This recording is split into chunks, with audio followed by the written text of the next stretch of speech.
Hello students, mission NEET 2021 में आपका स्वागत है।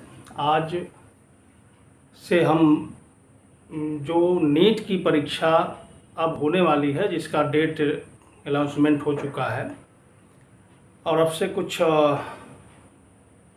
45 से 50 दिन के अंदर आपकी परीक्षा होने वाली है। उसके लिए कुछ वीडियो क्लिप्स के माध्यम से प्रीवियस ईयर पेपर जो है उसका सॉल्यूशन लेकर हम आपके सामने आ रहे हैं। उसमें आप देखेंगे सबसे पहले 2020 का जो पेपर है उसका जो क्वेश्चन नंबर 1 है उसको आप देखें। सबसे पहले थोड़ा सा एक चीज़ ध्यान में रखना होगा, नीट का जो पेपर होता है उसमें ख़ास तौर से फिज़िक्स की क्या भूमिका होती है। फिज़िक्स की जो भूमिका है एक निर्णायक भूमिका होती है। मतलब क्या है कि मैक्सिमम लोग केमिस्ट्री और बायोलॉजी का जो पार्ट होता है उसको काफ़ी हद तक ठीक कर लेते हैं, लेकिन फिज़िक्स में जाके कुछ क्वेश्चंस वगैरह सही से ना कर पाने की वजह से उनका सिलेक्शन नहीं हो पाता। अब इसमें हमें ये देखना है कि जो इसका स्टैंडर्ड है क्या होता है। स्टैंडर्ड अगर आप देखेंगे, अभी क्वेश्चन हम कराने जा रहे हैं, तो उससे आपको समझ में आ जाएगा कि जो एनसीईआरटी पैटर्न है उससे बाहर इसके क्वेश्चन नहीं जाते हैं। तो हमें लगता है कि अगर हमें सिलेक्शन पाना है तो हमें बहुत कुछ ज़्यादा पढ़ने की ज़रूरत नहीं होती है, लेकिन फंडामेंटल चीज़ें क्लियर होना इसमें ज़रूरी होता है। तो इस क्रम में अगर हम देखें तो सबसे पहले जो पहला क्वेश्चन हम आपके सामने लेके आ रहे हैं, अगर आप कोई अच्छा 9th स्टैंडर्ड तक भी तैयारी हो अगर मेजरमेंट की, तो बड़े आसानी से क्वेश्चन हो जाएगा। ये क्वेश्चन सिग्निफिकेंट फिगर पर बेस्ड है, सार्थक अंक जिसको कहा जाता है। इसमें दिया हुआ है, taking into account of the significant figures what is the value of 9.99 metre minus 0.0099 metre. अब इसमें आप देखें है क्या, तो ये दिया हुआ है 9.99 और माइनस ऐसे मीटर लिखा है, माइनस 0.0099 मीटर। इसमें उचित सार्थक अंकों के दृष्टि से इसकी वैल्यू क्या होगी। इसमें 4 ऑप्शन दिए हैं। तो सबसे पहले आप इसका सब्ट्रैक्शन करना है।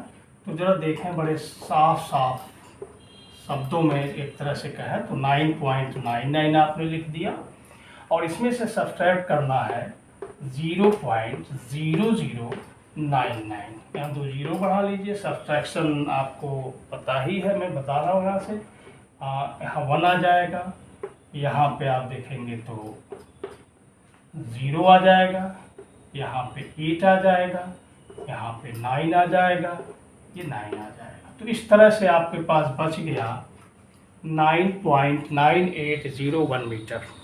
क्या ये आंसर हो जाएगा?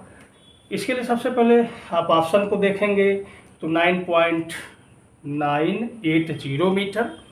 दूसरा ऑप्शन है 9 हम ऑप्शन भी यहाँ नोट कर देते हैं आपके सामने, ये है 9.980 मीटर। दूसरा ऑप्शन दिया हुआ है 9.9 मीटर। तीसरा ऑप्शन दिया हुआ है 9.801 मीटर और चौथा ऑप्शन दिया है 9.98 मीटर।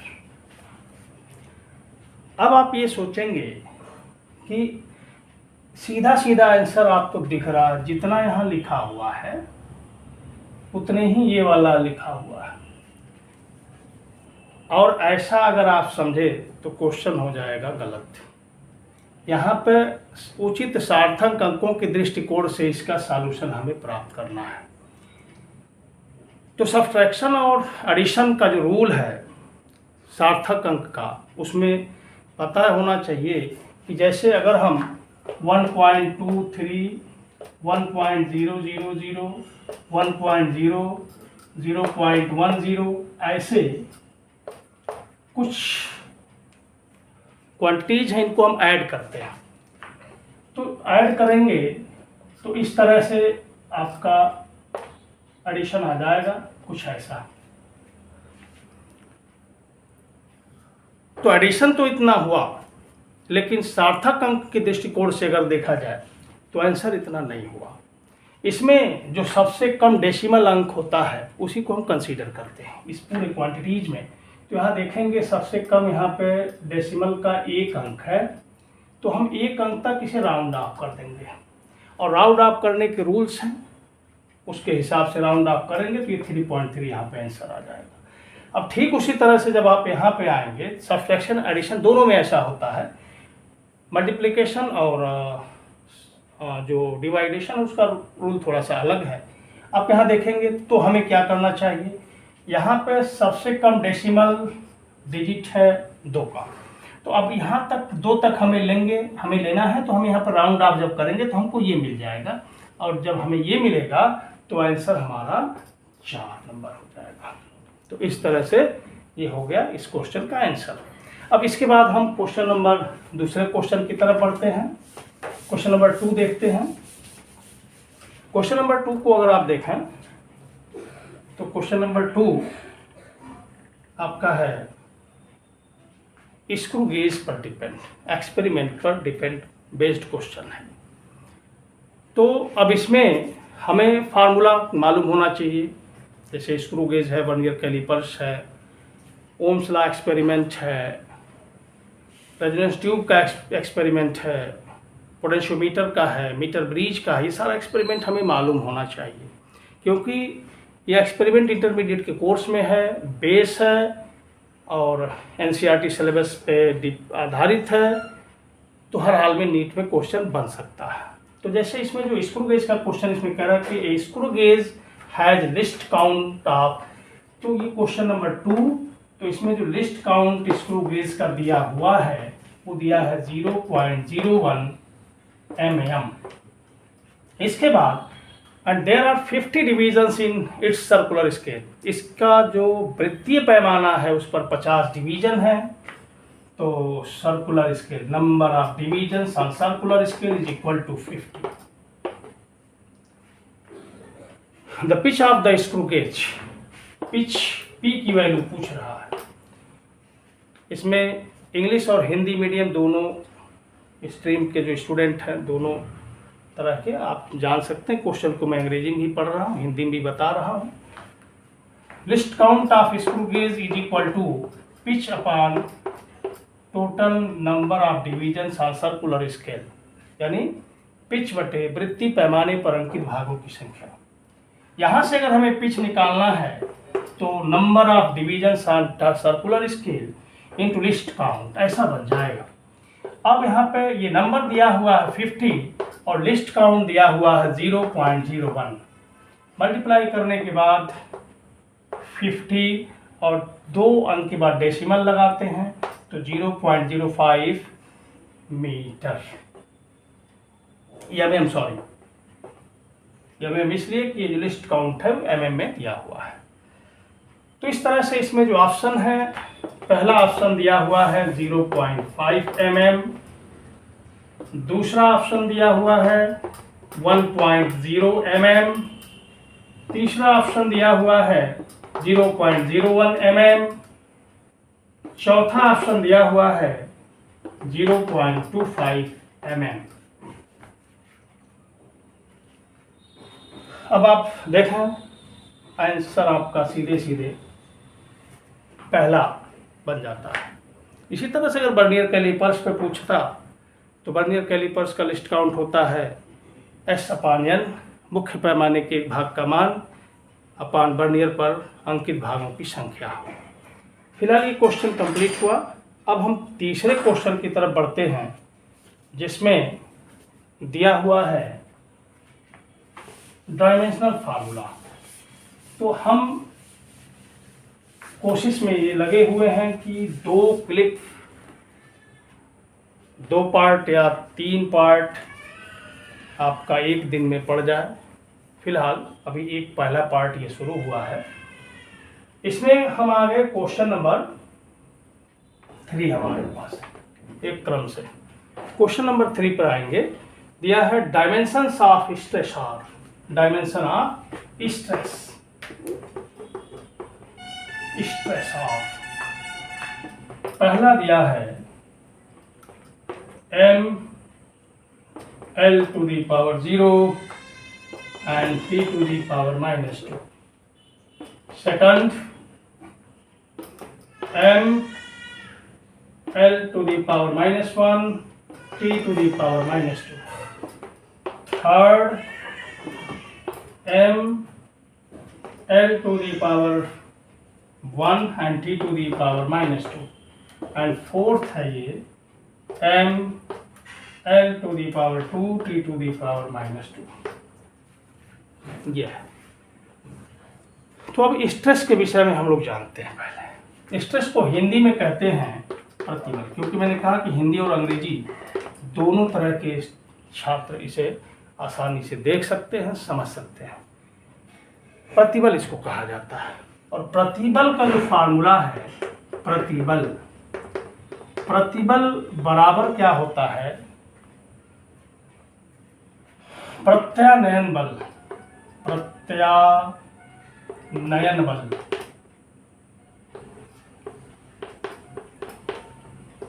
अपान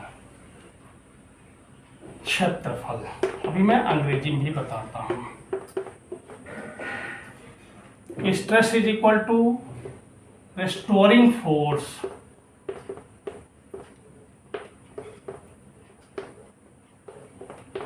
अपॉन एरिया।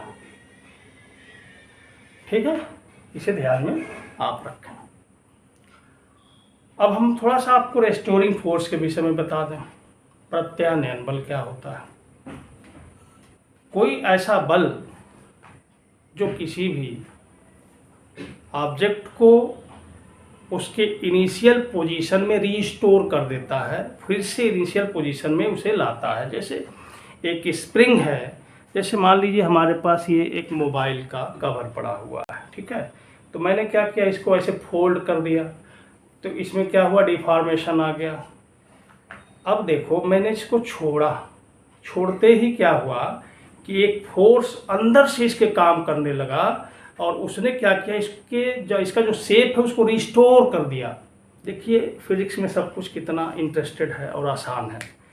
ऐसे हमने एक्सटर्नल फोर्स लगाया, अब ये इसमें आ गया deformation. This type of force is called deforming force.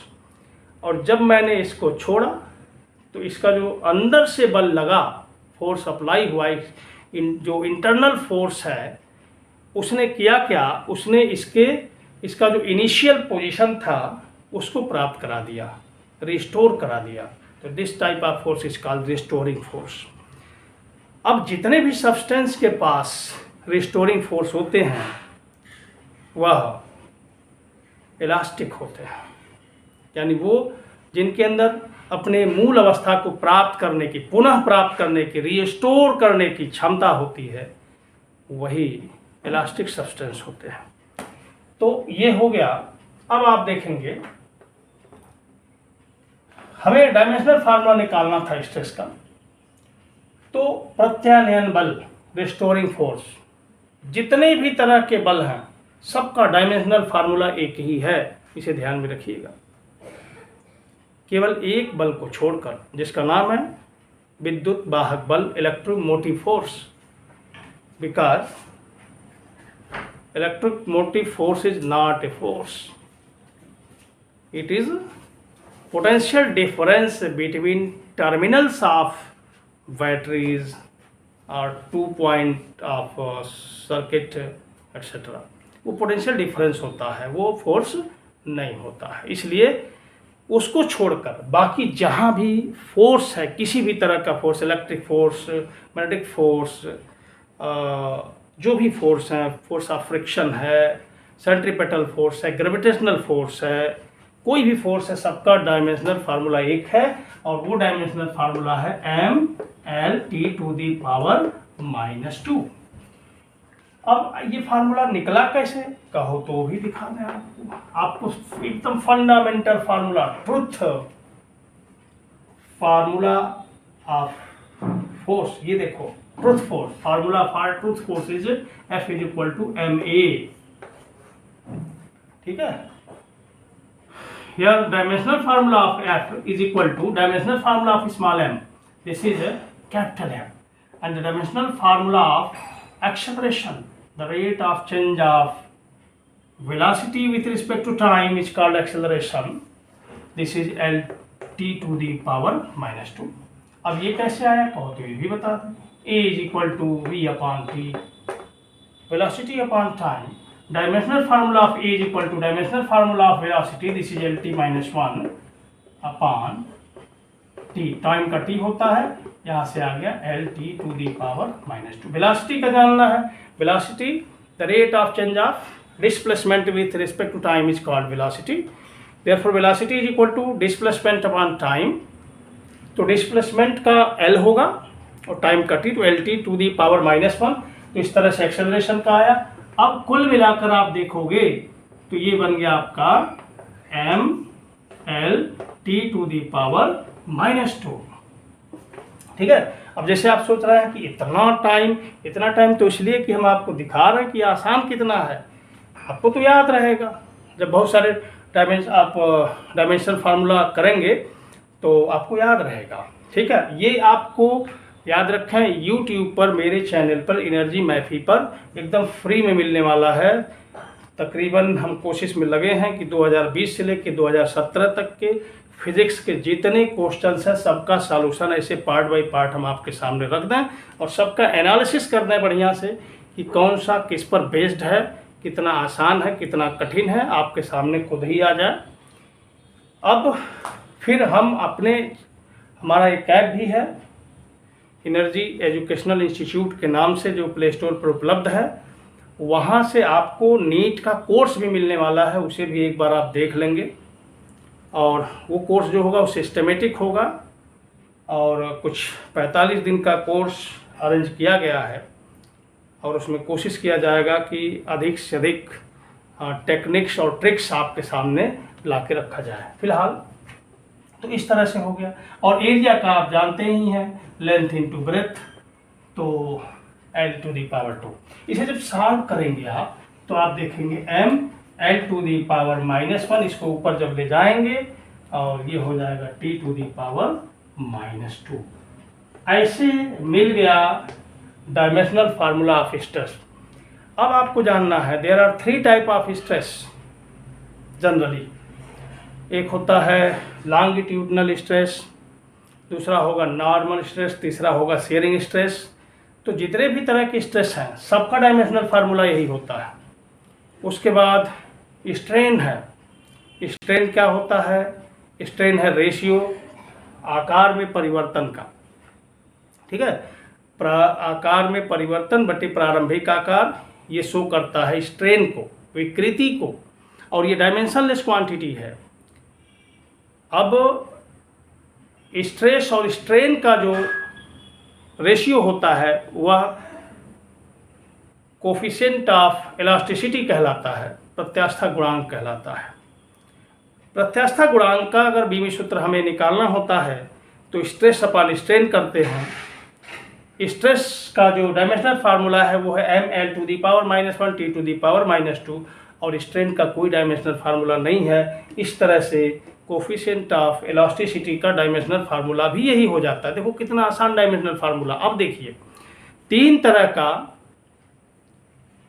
Coefficient of elasticity होता है। पहला यंग मॉडुलस, दूसरा फल्क मॉडुलस, तीसरा मॉडुलस ऑफ रिजिडिटी। इन तीनों का dimensional formula ml to the power -1 t to the power -2 ही होगा। तो अगर डायमेंशनल फार्मूला का स्ट्रक्चर थोड़ा सा आप समझ जाए तो बहुत ज़्यादा आपको नहीं जानना है।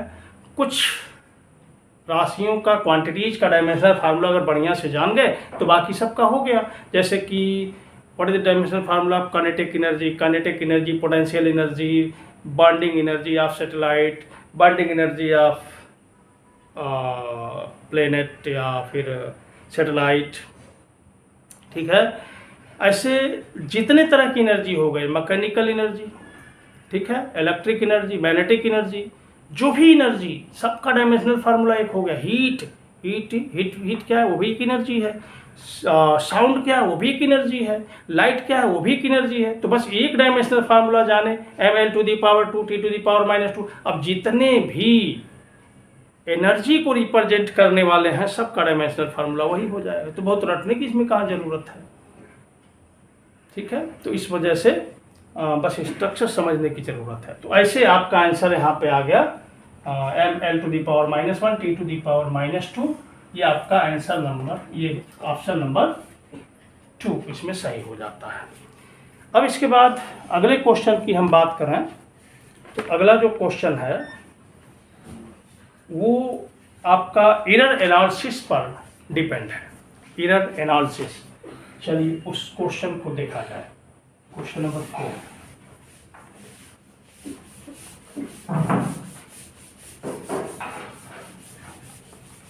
या उसके पहले हमको लगता है कोई और है। उसके पहले आपका यूनिट और मेजरमेंट की ही बात चल रही थी रेगुलर। हाँ, तो अब हम लोग एक चैप्टर पढ़ते हैं फिजिकल वर्ल्ड। फिजिकल वर्ल्ड में हाँ शुरू क्या होता है, व्हाट इज़ फिजिक्स, फिजिक्स क्या चीज़ है। तो फिजिक्स क्या चीज़ है भाई, फिजिक्स भौतिकी वह भाषा है जिसकी सहायता से प्रकृति ने ब्रह्मांड की रचना की है। एक डेफिनेशन ये भी है, यानी जिस तरह से गीता, भगवत गीता को समझने के लिए संस्कृत भाषा की ज़रूरत होती है, उसी तरह से इस ब्रह्मांड को समझने के लिए, इस नेचर को समझने के लिए हमें फिजिक्स की ज़रूरत पड़ती है। ठीक वैसे ही जिस तरह से रामायण को समझने के लिए संस्कृत भाषा की ज़रूरत होती है, उसी तरह से इस ब्रह्मांड को समझने के लिए भौतिकी भाषा की ज़रूरत होती है। वजह क्या है कि रामायण की रचना वाल्मीकि जी ने संस्कृत भाषा में किया है, तो उसे पढ़ने के लिए, उसे साथ जानने के लिए संस्कृत भाषा जानना अनिवार्य होगा। ठीक उसी तरह से इस नेचर ने इस ब्रह्मांड की रचना फिजिक्स भाषा में किया है, भौतिकी भाषा में किया। भौतिकी भाषा का मतलब नियमों और सिद्धांतों के द्वारा किया गया है। तो फिर इस ब्रह्मांड को पढ़ने के लिए, इस नेचर को समझने के लिए हमें भौतिकी भाषा की ज़रूरत होती है। फिलहाल तो उस फिजिकल वर्ल्ड चैप्टर में हमें पढ़ना क्या होता है, फिजिक्स क्या है। तो जब हमने जो परिभाषा बताया हमें नेचर को पढ़ना है, तो नेचर में है क्या चीज़, तो नेचर में हमें मिलता क्या, एनर्जी और मैटर। फिर हम एनर्जी और मैटर को जानने की कोशिश करते हैं। फिर एनर्जी और मैटर एक दूसरे से कैसे बातचीत करते हैं, कैसे एक दूसरे से घुलते मिलते हैं, कैसे एक दूसरे पर प्रभाव डालते हैं, यह है इनके बीच का इंटरैक्शन। फिर इनके बीच का रिलेशन, फील्ड क्या है, फोर्स क्या है, लॉज क्या होते हैं, मॉडल क्या है, हाइपोथेसिस क्या है, स्कोप ऑफ फिजिक्स क्या है। ये सारी चीज़ें फिजिकल वर्ल्ड में हमें पढ़ाई जाती है, हमें पढ़ना चाहिए। अभी और भी बहुत सारी चीज़ें हैं। फिलहाल जब हम एनर्जी और मैटर के आपस में रिलेशन की बात करते हैं तो वहाँ पर एक महान भौतिक शास्त्री आइंस्टाइन का नाम आता है, और उनका समीकरण है E = mc², जिन्होंने बताया कि हर द्रव्यमान के संगत एक ऊर्जा होती है, और उसका एक फार्मूला बता दिया कि E = mc², जहाँ c क्या है, प्रकाश का वेग है, m क्या है, वह द्रव्यमान जिसके संगत हमें ऊर्जा जाननी है। उस पर आधारित एक क्वेश्चन है, जो एक छोटा सा क्वेश्चन आपका फार्मूला, इस पर आधारित एक क्वेश्चन है। और वो क्वेश्चन क्या है, ये क्वेश्चन नंबर 4 हम लोग कर रहे हैं इस समय।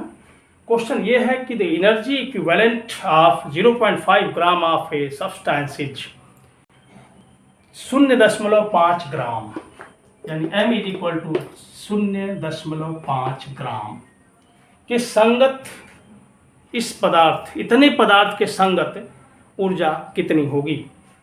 इसमें ऑप्शन दिया हुआ है, ऑप्शन नंबर 1 1.5 × 10⁻13 जूल, दूसरा ऑप्शन दिया हुआ है 0.5 × 10⁻13 जूल, थर्ड दिया है 4.5 × 10⁻13 जूल, एंड फोर्थ 4.5 × 10⁻13 जूल। अब यहाँ पे C है प्रकाश का वेग, प्रकाश की चाल, speed of light in vacuum, निर्वात में प्रकाश की चाल, जिसकी वैल्यू हम लोग टेकअप करते हैं फिलहाल 3 × 10⁸ मीटर पर सेकेंड। अब ये हम वैल्यू यहाँ पे पुटअप करते हैं तो 0.5 × 3 × 10⁸ का होल स्क्वायर, 0.5 इंटू, अब इसका स्क्वायर करोगे तो 9 हो जाएगा, और 10⁸ का स्क्वायर करोगे तो 10⁻16 हो जाएगा। इसके बाद हम यहाँ मल्टीप्लाई करते हैं तो 45 हो गया, तो 4.5, ठीक है। अच्छा, एक चीज़ और ध्यान देना है कि हमें एक ही, जब न्यूमेरिकल फिजिक्स का हम करते हैं तो जितने भी उसमें क्वांटिटीज हैं सबको एक ही सिस्टम ऑफ यूनिट में कर लेते हैं। ये ग्राम में है तो 0.5 × 10⁻, यहाँ 3 करेंगे, दिस इज इक्वल टू 5 × 10⁻, सीधे सीधे आ गया आपका क्या कहते हैं, सॉरी, -3 करेंगे, -4, ये किलोग्राम में आ गया। तो अब हम ये जो वैल्यू है किलोग्राम में लेंगे तो ज़्यादा बेहतर होगा, यानी 5 × 10⁻, आपका आ गया -4 × this। अब यहाँ से पहली बात तो ये 9 बना, तो 5 × 9 हो गया, और इंटू 10⁻⁻4 × 10⁻16। आप मल्टीप्लाई करोगे 45 होगा, 10⁻, देखो यहाँ से आपका +12 हो गया। अब यहाँ पे जब हम 4.5 करेंगे, आप अच्छी तरह से समझ सकते हैं, तो ये 13 और ये आ गया जूल में। तो इस तरह का ये सवाल है। तो अब ये आपका, आप देख सकते हैं मेरे समझ से आपका ये आ गया ऑप्शन नंबर 3, और 2 ऑप्शन हम लग रहा हमने सेम लिख दिया है, जबकि सेम तो होगा नहीं। हाँ, ये 3 नहीं है, इसको 16 लिखा हुआ है ऑप्शन में, ठीक है, और तो ये 13 ये लिखा है, तो इसका मतलब ये 4th वाला आपका सही हो जाता है। तो इस तरह से 4 क्वेश्चन आपके कंप्लीट हो जाते हैं।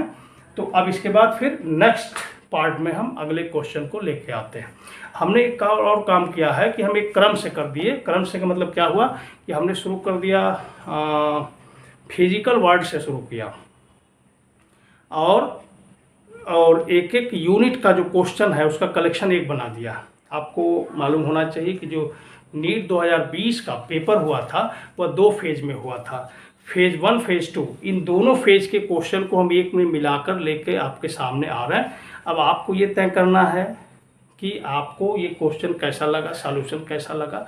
आप इसको कमेंट ज़रूर करेंगे, और जो भी आपकी राय है वह बताएंगे। उस हिसाब से वीडियो को मॉडिफाई किया जाएगा, और ये जो सॉल्यूशन का तरीका है इसको भी मॉडिफाई किया जा सकता है।